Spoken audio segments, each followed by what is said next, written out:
Selamat pagi anak-anak ibu semua, apa kabar? Semoga semuanya sehat-sehat ya. Kembali lagi kita belajar pagi hari ini dari tema 2, Persatuan dalam Perbedaan, subtema 1, Rukun dalam Perbedaan, dari pembelajaran 1 dengan muatan bahasa Indonesia dan IPA. Hari ini kita akan belajar dari muatan bahasa Indonesia dengan materi kata tanya untuk membuat peta pikiran suatu teks. Peta pikiran dapat dibuat dengan menggunakan kata tanya.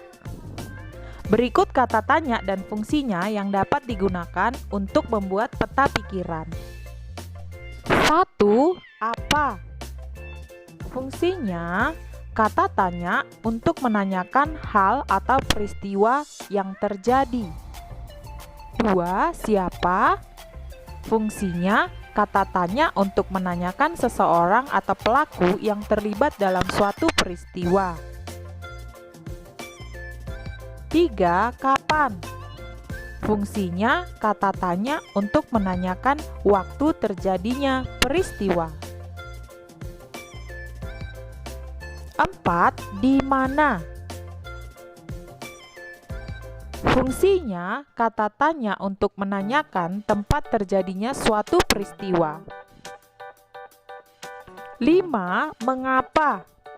Fungsinya kata tanya untuk menanyakan penyebab terjadinya suatu peristiwa. 6. Bagaimana? Fungsinya kata tanya untuk menanyakan cara atau proses terjadinya peristiwa.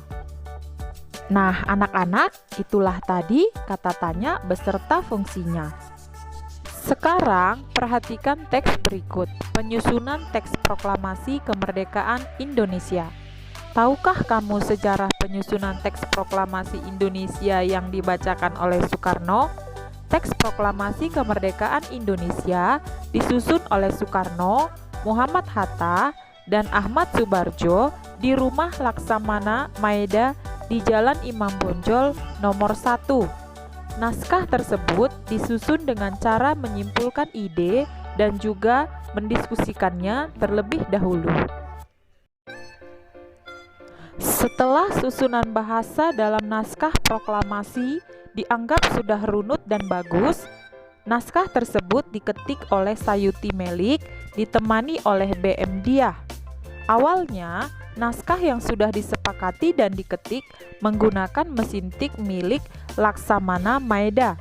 Akan tetapi, mesin tik milik Laksamana Maeda menggunakan huruf kanji sehingga Sayuti Melik meminjam mesin tik milik konsulat Jerman.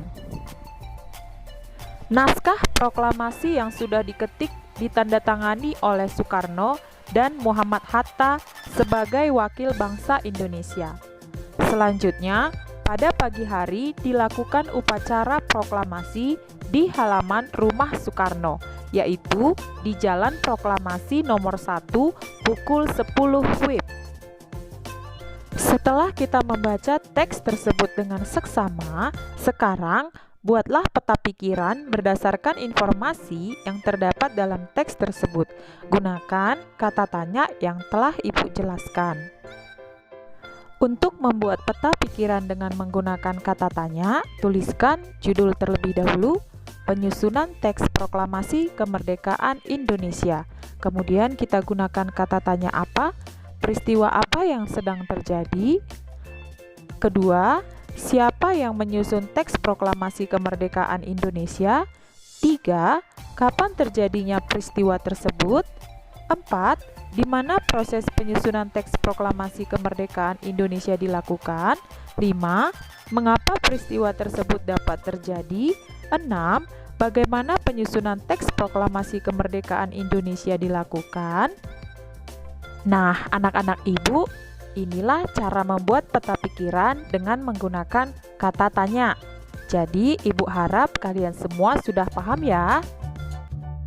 Sekarang kita akan belajar muatan IPA dengan materi cara tumbuhan menyesuaikan diri terhadap lingkungan. Cara tumbuhan menyesuaikan diri terhadap lingkungan disebut dengan adaptasi. Apa itu adaptasi? Adaptasi adalah kemampuan makhluk hidup untuk menyesuaikan diri terhadap lingkungannya. Tujuannya agar tetap bertahan hidup. Berikut ini cara tumbuhan menyesuaikan diri terhadap lingkungannya. Yang pertama adalah adaptasi tumbuhan xerofit. Apa itu tumbuhan xerofit? Tumbuhan xerofit adalah tumbuhan yang hidup di lingkungan yang kering. Contohnya, pohon kurma, lidah buaya, cocor bebek, dan kaktus. Tumbuhan xerofit memiliki daun tebal, sempit, kadang-kadang berubah bentuk menjadi bentuk duri, sisik, atau bahkan tidak mempunyai daun. Batangnya tebal dan mempunyai jaringan untuk menyimpan air serta memiliki akar panjang. Berikutnya, bentuk adaptasi tumbuhan halofit. Apa itu halofit? Halofit adalah tumbuhan yang hidup di lingkungan dengan kadar garam tinggi, yaitu laut, muara sungai, dan pantai. Contohnya, tumbuhan bakau. Beberapa tumbuhan jenis bakau memiliki akar napas, yaitu tumbuh ke atas permukaan tanah untuk memperoleh oksigen. Ada juga tumbuhan bakau yang memiliki akar tunjang untuk menopang tumbuhan di tanah yang berlumpur dan menahan ombak. Selain itu, daunnya yang kaku dan tebal dengan permukaan licin berfungsi untuk mengurangi penguapan dan menyimpan air. Bagian bawah daun bakau memiliki kelenjar untuk mengeluarkan kelebihan garam. Selanjutnya adalah bentuk adaptasi tumbuhan hidrofit. Tumbuhan hidrofit adalah tumbuhan yang hidup di lingkungan air. Contohnya, teratai dan eceng gondok. Bagaimana bentuk adaptasinya? Teratai memiliki daun yang lebar untuk mempercepat penguapan. Daun yang lebar juga berfungsi agar dapat mengapung di permukaan air. Daunnya berlapis lilin untuk mencegah daun membusuk karena selalu terkena air. Sedangkan bentuk adaptasi eceng gondok memiliki pangkal tangkai daun berongga yang berfungsi untuk mengapung di permukaan air. Akarnya lebat untuk menjaga keseimbangan tumbuhan agar tidak terbalik.